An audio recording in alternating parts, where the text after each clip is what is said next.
Says page 329, Halacha Yomi. Number 8. We said yesterday that the baby was born C-section. That does not go and have the ability to do a Brit on Shabbat, even though the 8 days on Shabbat. Since he was born cesarean, so he doesn't override Shabbat with his Brit Milah. You gotta push it off. You push it off till Sunday. I think everybody likes the Sunday Brit anyways. Number 8. Even if a baby was born on Shabbat through the use of tongs or a vacuum, the baby had to be vacuumed out. So you would think it's not a natural birth. They had to use artificial stuff to get the baby out. Still, he's considered, since he was born natural, not through the stomach, his Brit Milah is permitted to take place on Shabbat if it's the 8th day, since the baby is considered to have been born naturally. Let's say a person gave birth only because IVF. They had to do artificial.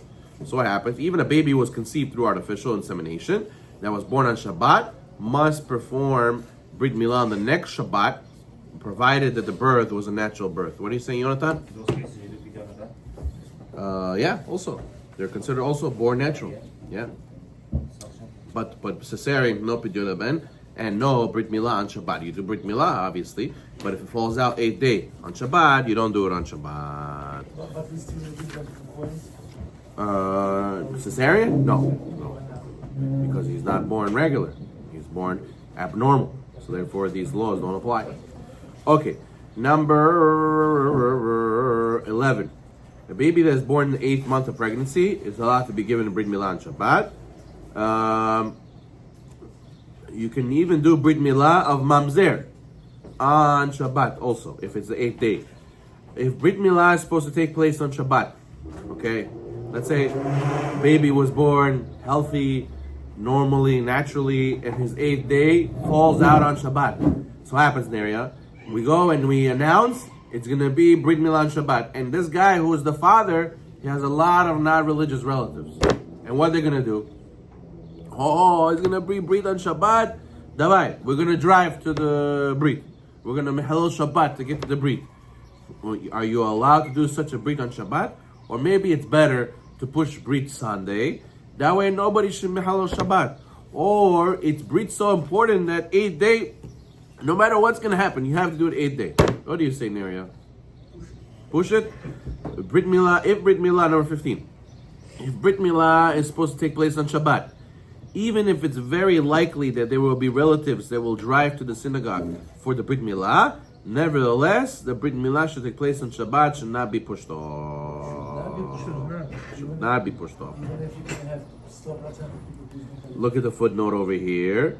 Yakud Yosef adds that if he knows in his community having a Brit Milah on Shabbat will lead to further desecration of Shabbat in the community as a whole, it may be necessary to postpone till Sunday. What happens? Let's say the guy knows his community. I remember there was a rabbi I spoke to one time. He was a rabbi here when the people just did immigration. He said, in those times in the shul, it was 80% of people drove to shul. 20% people were really Orthodox. They walked to shul.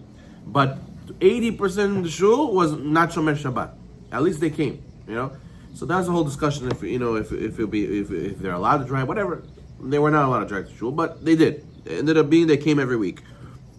So over there, if he announces on Shabbat in such a shul that there will be a Brit, so now there'll be more Hilul Shabbat. More of the community will do Hilul Shabbat. If a guy, the only Hilul Shabbat that will happen is that his relatives will drive, but the community will keep the Shabbat, then you still do it. But if the community is going to do more Hilul Shabbat because of the Brit, then he agrees that you should push it off. But just because family members obviously tell them, listen, there's going to be a Brit on Shabbat. I don't want you Mehel Shabbat for this. It's not a mitzvah. It's going to be a sin on me and my son. Please don't do that. And then you could do the Brit on Shabbat. Somebody suggested maybe don't tell them. Maybe if you know this guy is going to drive on Shabbat, maybe don't tell them.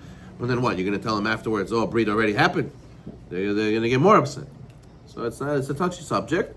But the halacha, if it happens on Shabbat, you should do it, even if some relatives will Mehel Shabbat. Obviously, you have to tell them not to Mehel Shabbat. Okay. What are you allowed to do on Shabbat for the Brit? 17. Only melacha that involves the Brit Milah itself is permitted. For example, cutting and separating the skin, sucking out the blood, and wrapping the wound. Preparations, those things are allowed. Preparations for the Brit Milah are not allowed. For example, just because the Brit is on Shabbat doesn't mean you're allowed to drive the baby to shul on Shabbat. That's never allowed, right? Or let's say you don't have a knife, right? And you need to make a knife for Brit Milah, sharpen the knife for Brit Milah on Shabbat. That you're not allowed. You're not allowed to carry in a place no eruv for the Brit Milah. And the mohel has to come before Shabbat and stay in the area for Shabbat in order to be able to do Brit Milah. Okay, fine. This question came up, sadly. There's a guy who had Brit Milah on Shabbat. He says, why can't I hire a non-Jew to take pictures on Shabbat? I'll tell him before Shabbat. Take pictures of the Brit on Shabbat. How are we going to get pictures if it's a... usually people hire Jews to make video, but let's hire a non-Jew. It is not permitted to hire a non-Jew to take pictures of Brit Milah, take pictures of Shabbat. First of all, since when are you allowed to tell Goyim to do Melacha for you on Shabbat? Since when?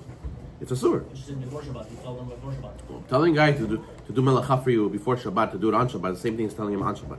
Same thing. It's the same thing. Just because you told him before Shabbat doesn't make it more mutar.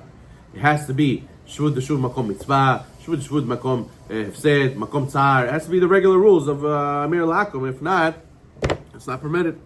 Okay, good. 22. A mohel may receive money after Shabbat for a Brit Milah that he did on Shabbat. Is a mohel allowed to charge? The Ramah brings in the laws of Brit Milah that a mohel really shouldn't charge for a Brit Milah, but if he does, okay, he's allowed to charge even for the one he did on Shabbat. It's the only income he has there. The only income he does is more. Ideally.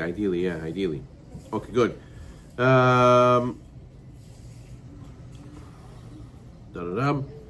If you have a Brit on Shabbat, when do you do the Brit? It is customary to do the Brit after praying Musaf.